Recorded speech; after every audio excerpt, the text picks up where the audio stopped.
বছৰে বছৰে যেহেতু দৰমহা বাঢ়ে গতিকে বছৰে বছৰে বস্তুৰ দাম বাঢ়িবই এইটো হেনো আমাৰ এজন বিদগ্ধ পণ্ডিত মন্ত্ৰী এজনে কৈছে কিন্তু তেখেতৰ এটা প্ৰশ্ন অসমৰ পপুলেশ্যনৰ কিমান শতাংশ মানুহে চৰকাৰী চাকৰি কৰে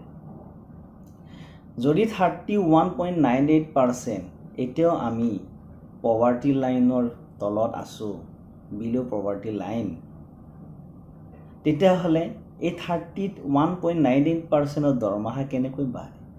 তাৰোপৰিতো আৰু চালে আপুনি গম পাব কিছুমান প্ৰাইভেটত কাম কৰে কিছুমান আৰু কিবা কিবি বিভিন্ন কামত ব্যৱসায় কৰে হয়তো চ' সিহঁতৰ কি বছৰে বছৰে দৰমহা বাঢ়ে নেকি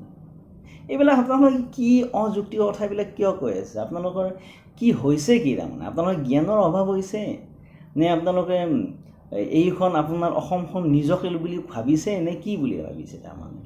অসমখন আপোনালোকৰ নেকি এইটো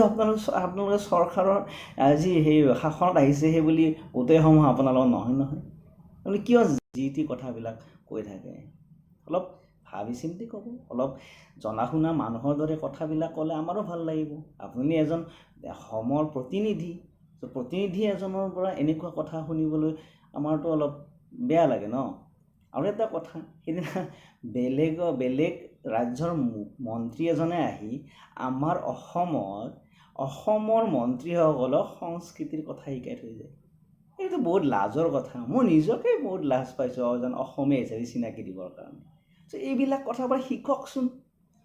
কেনেকৈ কথা ক'ব লাগে কেনেকৈ আগবাঢ়ি যাব লাগে এইবিলাক বেলেগৰ পৰা শিকি লওক নজনাটো ডাঙৰ কথা নহয় আপুনি নাজানিব পাৰে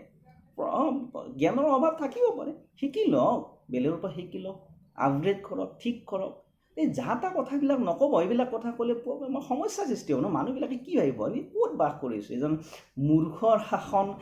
মূৰ্খৰ দেশত য'ত মূৰ্খবিলাকে লগ লাগি শাসন কৰি আছে